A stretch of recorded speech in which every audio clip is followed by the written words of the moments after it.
takkan sanggup meminta. Pakailah pelitup muka, cuci tangan jangan.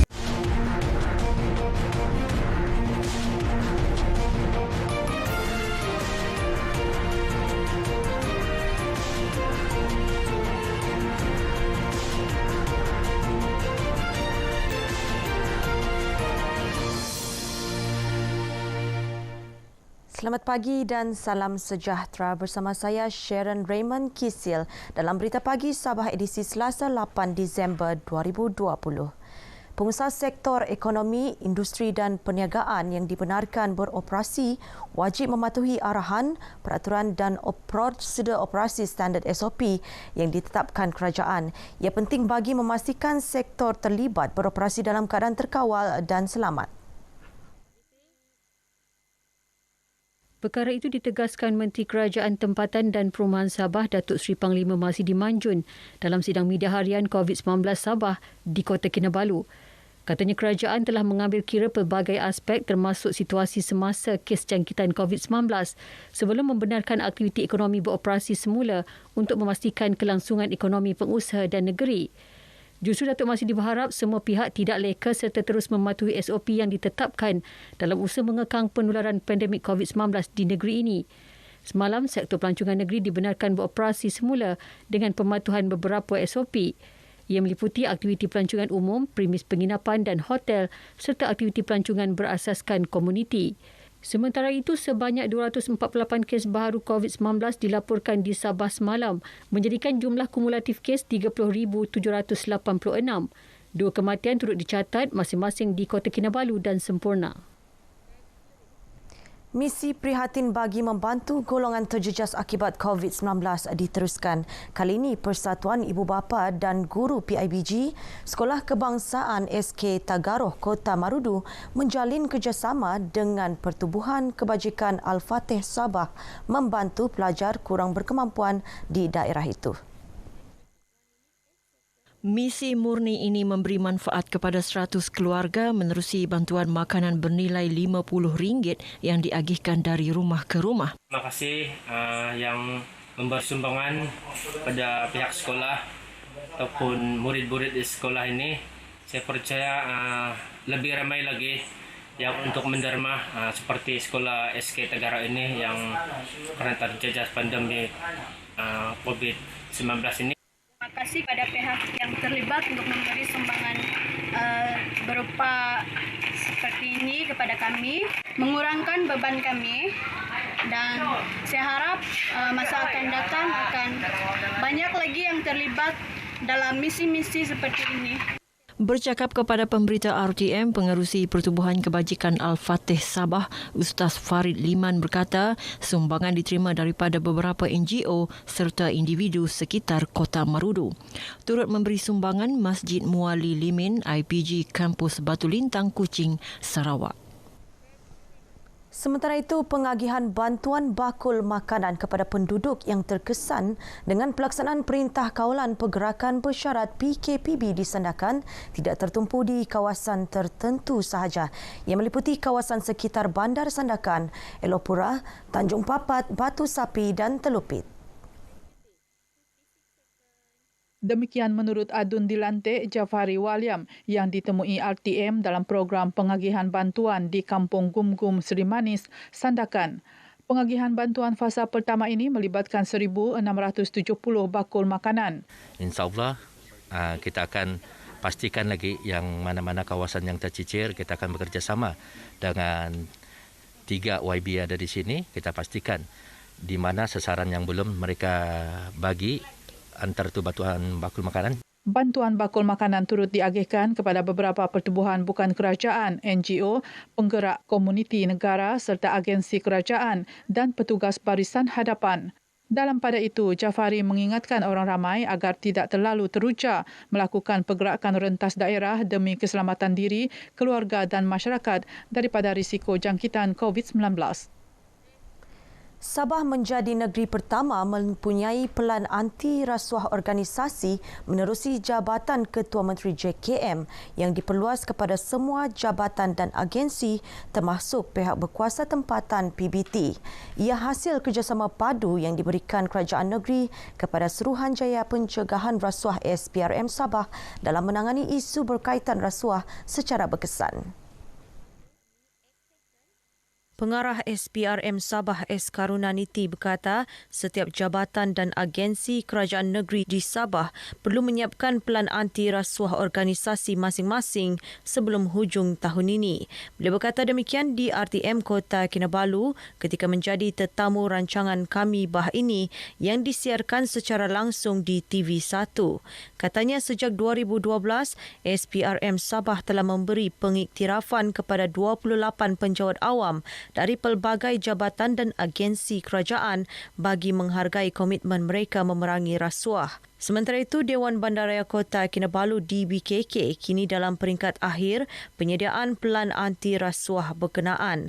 Menurut Mayor Bandaraya Kota Kinabalu, Datuk Nordin Siman, pelan itu merupakan langkah berterusan DBKK dalam memerangi gejala rasuah dalam kalangan kaki tangan. Katanya DBKK akan sentiasa bekerjasama rapat dengan SPRM bagi meningkatkan lagi integriti, pengurusan dan perkhidmatan PBT berkenaan. Potensi Kampung Bin Suluk membakut sebagai pengeluar utama produk makanan laut kering khususnya belacan dan ikan bilis akan digembleng sepenuhnya. Ini kerana produk keluaran kampung berkenaan sudah menebusi pasaran tempatan dan antarabangsa. Adun membakut Datuk Muhammad Arifin Muhammad Arif berkata pengeluaran produk berkenaan merupakan penyumbang utama kepada ekonomi penduduk setempat yang kebanyakannya bekerja sebagai nelayan. Hasil belacan dan bilis sekurang-kurangnya boleh meningkatkan hasil pendapatan masyarakat di Kampung Bin Suluk ini. Di samping kita menjadikan kawasan Kampung Bin Suluk ini sebagai pusat belacan dan bilis atau pusu di kawasan kita di Mbakut, malah di seluruh negeri Sabah. Datuk Muhammad Arifin yang juga Menteri Tugas-Tugas Khas Sabah menyatakan demikian kepada RTM selepas meninjau pusat pemprosesan belacan di Kampung Bin Suluk Membakut bersama Majlis Ugama Islam Sabah MUIS. Sementara itu, Setiausaha MUIS Ramlah Awang Ali yang turut sama dalam tinjauan ini berkata MUIS sedia memberikan bantuan sewajarnya kepada usahawan yang mempunyai prospek perniagaan serta hala tuju untuk terus berkembang. Kita juga melihat prospek ke arah mana hala tuju perniagaan usahawan-usahawan ini akan berkembang, kan. Macam seolah contohnya yang di tempat ini sudah ada lebih kurang pasaran-pasaran yang menembusi ke Semenanjung, begitu juga ke Sarawak dan juga ke Brunei. Jadi kita melihat ada prospek di sana. Belacan Bin Suluk berasaskan resepi turun-temurun dihasilkan daripada udang geragau atau bubuk amat terkenal dalam kalangan penduduk tempatan. Persatuan Penggerak Pinampang Sabah PPPS memuji penglibatan Jabatan Penyiaran Sabah menerusi Sabah VFM menjayakan program Light of Hope di Kampung Timpayasa, Tiku, Buayan dan Kampung Kalanggaan Pinampang. Penglibatan penyampai radio Sabah VFM dalam program itu secara tidak langsung memperkenalkan PPPS dan aktiviti kemasyarakatan kendalian persatuan berkenaan. Presiden PPPS Alan Zack Gerald berharap kerjasama seumpama mampu memberi keyakinan kepada masyarakat untuk terutama menyumbang dana, barangan mahupun tenaga bagi menjayakan setiap program yang dijalankan. Kami betul-betul bersyukur sebab bila RTM involved dalam bantuan begini, mereka boleh, masyarakat di luar sana boleh nampaklah kan macam mana keadaan di dalam. Mungkin dia orang tengok kita baru lagi kan persatuan ni, mungkin that's why kurang donation lah. Beliau ditemui pemberita RTM di Penampang. Sementara itu, penolong pengurus Kadazan China Inggeris KCI Sabah VFM Felix Lee Lengping berkata, penglibatan Sabah VFM dalam program PPPS bertepatan dan sesuai dengan matlamat RTM selaku media rasmi kerajaan untuk mendekati pendengar dan rakyat keseluruhannya. Ini juga merupakan salah satu seruan kerajaan jugalah, di mana kami turun padang untuk berjumpa dengan pendengar dan rakyat-rakyat yang sukarlah untuk keluar masa pandemik ni. Sebelum ini, Sabah VFM turut menyertai aktiviti PPPS mengagihkan bantuan bakul makanan kepada penduduk kampung terbabit yang terjejas akibat penularan pandemik COVID-19. Majlis Daerah Putatan disaran mengoptimumkan 3 perkara dalam perkhidmatan iaitu mengemaskini sistem perkhidmatan, memperkukuh integriti dan perkhidmatan mesra pelanggan. Perkara itu penting bagi menyediakan perkhidmatan yang efisien kepada rakyat. Jadi saya inginkan satu budaya kerja ataupun sistem penyampaian yang efisien, yang cekap. Keduanya, integriti. Dalam kita melaksanakan kerja, integriti itu jangan diketepikan.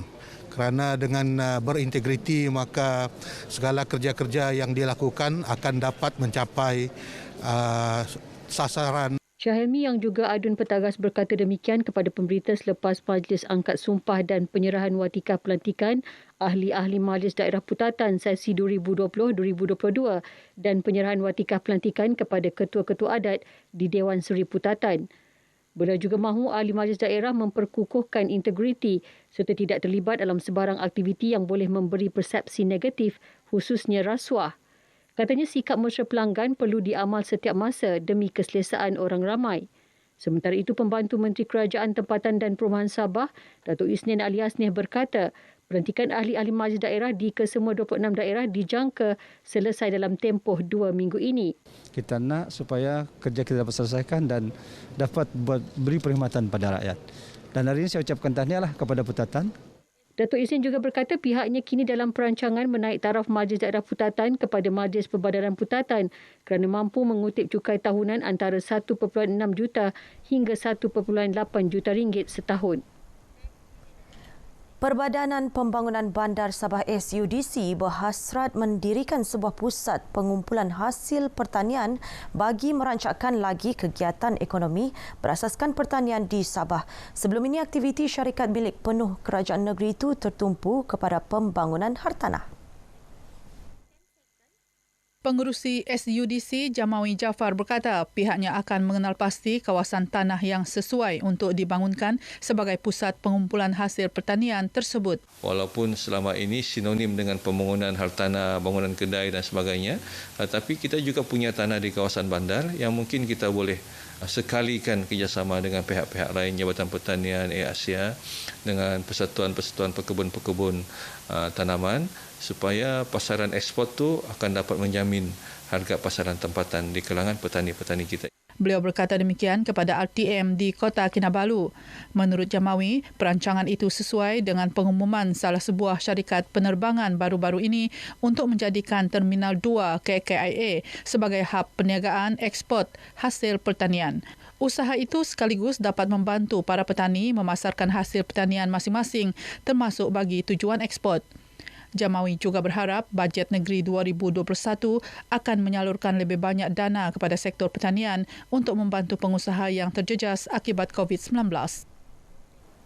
Sekian berita pagi Sabah. Jangan lalai, terus waspada, pandemik COVID-19 belum berakhir. Saya Sharon Raymond, salam sejahtera.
Salam sejahtera, Berita Pagi Sarawak edisi Selasa 8 Disember bersama saya, Bumawin. Sasaran untuk mencapai SIFA setinggan di Sarawak telah dianjakkan ke tahun 2025 dari sasaran awal pada tahun ini. Menteri Muda Perancangan Bandar, Pentadbir Tanah dan Alam Sekitar, Datuk Talen Talib Saleh berkata ini bagi membolehkan pendekatan baru dilaksanakan untuk memastikan rakyat menduduki kediaman yang selesa. Menurut beliau yang juga Timbalan Pengurusi Jawatan Kuasa Setinggan Negeri, antara pendekatan berkenaan ialah memperuntuk unit rumah kosong dalam stok rumah sedia ada untuk program perumahan rakyat sewa dan rancangan perumahan rakyat kepada setinggan. Katanya kerajaan telah menetapkan minimum 20% unit rumah program perumahan rakyat yang dibangunkan oleh Kementerian Perumahan dan Kerajaan Tempatan kepada setinggan. Selain itu, 20% minimum unit rumah spektra permata yang dibangunkan di tanah Perbadanan Pembangunan Perumahan HDC turut diperuntukkan kepada setinggan. Bercakap pada sidang media di Kuching, Datuk Len juga mendedahkan kerajaan turut mengurangkan bayaran caj premium kepada 5,000 untuk lot baharu. Selain memastikan lot baharu dilengkapi prasarana seperti tanah telah tebus guna, parit konkrit dan mempunyai bekalan air dan elektrik. Inisiatif lain yang telah dilaksanakan untuk mencapai SIFA setinggan juga termasuk pelaksanaan program skim pembesaran kampung dan skim penempatan semula. Datuk Len turut memaklumkan selain bandar besar seperti Kuching, Sibu, Bintulu dan Miri, pendekatan untuk mencapai SIFA setinggan juga akan diperluas ke bandar kecil seperti Serike, Bintangor, Betong dan Kapit. Dalam perkembangan lain, Menteri Muda Perancangan Bandar, Pentadbiran Tanah dan Alam Sekitar, Datuk Len Talib Saleh memberitahu jalinan kerjasama antara Perbadanan Kemajuan Perusahaan Kayu Sarawak, Pusaka, dengan institusi pendidikan tinggi, agensi penyelidikan dan pihak pemegang taruh industri perkayuan amat penting bagi membangunkan produk kayu kejuruteraan di negeri ini. Ini kerana produk tersebut mempunyai potensi pasaran yang sangat luas di peringkat global dengan anggaran lebih $41 bilion Amerika pada tahun 2022. Jelas Datuk Len Talib, pasaran luas ini sangat berpotensi bagi Sarawak yang kini mempunyai projek penanaman semula hutan untuk membangun dan menerokai industri kayu kejuruteraan. Ini merupakan pendekatan pusaka untuk memastikan industri perkayuan terus berkembang pesat berikutan industri ini menyumbang ekonomi negeri sejak 40 tahun lepas. Ke arah itu, untuk mempertingkat pengetahuan dan teknologi dalam penghasilan produk ini, Pusaka dan Universiti Teknologi Mara UiTM bekerjasama mempromosi dan berkongsi pengetahuan tentang produk kayu kejuruteraan selain menjalin kerjasama dengan Woodsfield Gula Lam Senaran Berhad, pakar dalam penghasilan produk kayu kejuruteraan. Kerjasama memfokuskan bidang penyelidikan dan pembangunan untuk menghasil produk kayu kejuruteraan menggunakan pokok akasia dari ladang hutan semula. Datuk Len menyatakan demikian pada seminar produk kayu kejuruteraan di Kuching. Beliau turut mendedahkan ekspor kayu Sarawak telah menyusus 19% untuk suku ketiga tahun ini dengan pendapatan sebanyak RM2.8 bilion berbanding RM3.5 bilion untuk tempoh yang sama tahun lepas. Projek naik taraf Jalan Tanjung Manis Sungai Ilas, Kampung Sebenar Fasa 2 dijangka siap Disember tahun 2022. Menurut Menteri Muda Infrastruktur dan Pembangunan Pelabuhan Datuk Julahi Darawi, projek bernilai RM36 juta itu telah ditawarkan kepada kontraktor untuk memulakan pembinaan. Datuk Julaihi berkata naik taraf jalan ini kelak bakal membawa perubahan besar di kawasan terlibat berikutan akan menghubung 7 penempatan. Ia termasuk sebuah sekolah rendah dan juga rumah ajah, rumah lisa, rumah empati dan kampung sebenar. Fasa 2 kerana sebahagian besar daripada jalan raya itu melibatkan jalan ban yang dinaik taraf supaya dijadikan jalan. Dan hampir 20 km. Hanya 20.8 km saja betul-betul jalan baru. Ditemui semasa lawatan ke tapak projek berkenaan, Datuk Julaihi memberitahu ketika ini penduduk di 7 penempatan itu masih bergantung dengan pengangkutan sungai untuk ke pekan dan bandar terdekat. Dalam perkara itu, Ahli Dewan Undangan Negeri Daro, Safi'i Ahmad berharap tiada pihak mengambil kesempatan dengan membuat tuntutan tidak munasabah sekiranya tanah mereka terlibat dalam jajaran jalan baharu itu kelak. Tapi apa yang saya beri jaminan kepada mereka, walaupun jalan ini kerajaan buat untuk rakyat di kawasan dan kalau tanah itu memang betul-betulnya milik mereka, insya-Allah kerajaan tidak akan merugikan rakyat, di mana kerajaan akan membayar pempasan sewajarnya mengikut harga pasaran. Safi'i yakin dengan siapnya projek itu, ia akan menjadi pemangkin pelbagai pembangunan seperti mempermudah aktiviti keluar masuk hasil pertanian untuk dipasarkan ke kawasan bandar. Limbang akan dimajukan sebagai destinasi agro pelancongan. Menteri Muda Pemodenan Pertanian, Tanah Adat dan Pembangunan Wilayah, Datuk Dr. Abdul Rahman Ismail berkata, perkembangan sektor pertanian dan penternakan selain tarikan flora dan fauna yang wujud di daerah itu membolehkan hasrat tersebut dapat dicapai sekaligus menyumbang kepada pendapatan rakyat dan negara. Datuk Dr. Abdul Rahman memberitahu setakat ini penternakan kerbau, penanaman nangka madu dan durian antara yang berpotensi dijadikan agro pelancongan dan terbaru penternakan ketam dalam sangkar. Pihak Unimas telah pun dapat mencipta satu kaedah untuk penternakan ketam sangkar, penternakan ketam dalam sangkar, dan ini boleh dijadikan sebagai sektor agroturism. Penduduk kampung apabila mendapat anak-anak ketam daripada secara ditangkap secara liar dan ia tak dapat dijual, dia boleh membesarkan ketam ini dalam sangkar yang dicipta khas ini. Setakat ini ujarnya Kampung Patiambun di Limbang antara lokasi sesuai bagi tujuan itu dan berharap ia dapat direalisasikan. Ahli Dewan Undangan Negeri Adun Bukit Kota itu turut menyatakan kawasan tarikan seperti Jeti Santaba dengan kewujudan Taman Negara Kayu Bakau di kampung itu, lumpur berbuak di Kampung Meritam turut menyumbang kepada potensi agro pelancongan di daerah itu.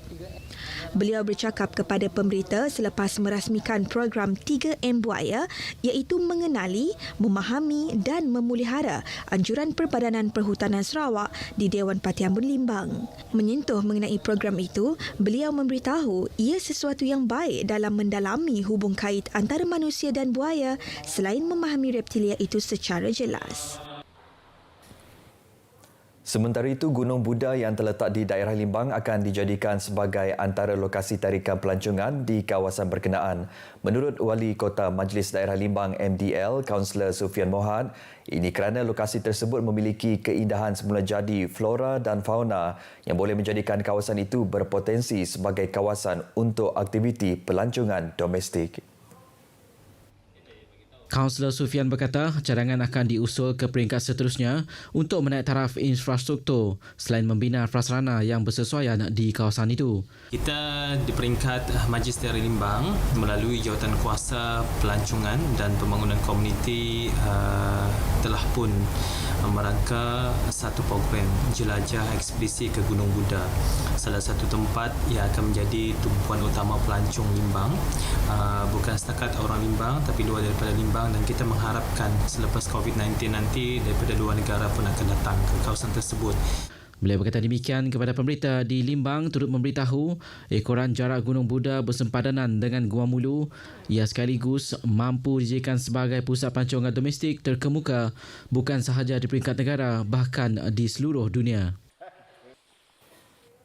Kadar penduduk yang melengkapkan banci penduduk dan perumahan Malaysia 2020 secara dalam talian atau e-census masih kurang memuaskan. Ketua Pejabat Operasi Jabatan Perangkaan Malaysia Sri Aman, Johannes Joshua Bayang memberitahu berdasarkan laporan yang diterima, kira-kira 15% sahaja yang telah melengkapkan bancian tersebut. Tiada akses internet serta kurangnya pengetahuan pada penggunaan komputer juga menjadi sebahagian daripada faktor yang telah dikenal pasti sebagai punca terhadap keadaan tersebut, terutama bagi penduduk di kawasan luar bandar. Cabaran turut dihadapi oleh pembanci di kawasan bandar apabila segelintir penduduk sukar untuk bekerjasama kerana meragui kehadiran pembanci. Untuk pembanci, dia mudah dikenali dengan memakai kad pembanci itulah. Dia akan dibekalkan dengan kad pembanci. Lepas itu dia akan diberi surat kuasa untuk menjalankan banci. Dia akan dibekalkan dengan beg ataupun vest kalau ada, tapi saya dipahamkan vest mungkin tak cukup lah. Kita akan ada beg. Lepas itu pelitup muka dia pun akan dicetakkan perkataan banci penduduk dan Malaysia untuk pembanci itu nanti. Menurut Johannes, pengisian borang soal selidik banci melalui e-sensus masih lagi dibuka sehingga 21 Disember ini dan bancian secara bersemuka akan dilaksana sebaik sahaja COVID-19 reda. Beliau memberitahu pemberita RTM selepas temu bual rancangan Radio Sri Aman FM. Jumlah kes positif COVID-19 mencatatkan peningkatan kepada 1,070 kes dengan 2 kes baru dilaporkan semalam iaitu masing-masing 1 kes di daerah Kuching dan Serian. Jawatankuasa Pengurusan Bencana Negeri JPBN Sarawak dalam kenyataan berkata ia sekaligus menjadikan daerah Kuching dan Serian kekal berstatus kuning. Kes ke-1069 di daerah Serian melibatkan warga negara Indonesia dan juga isteri kepada kes ke-1066. Kes ini dikategorikan sebagai kes jangkitan tempatan. Manakala kes ke-1070 iaitu kes import A melibatkan lelaki warga negara tempatan yang pulang dari negara Gabon, Afrika Tengah pada 2 Disember lalu.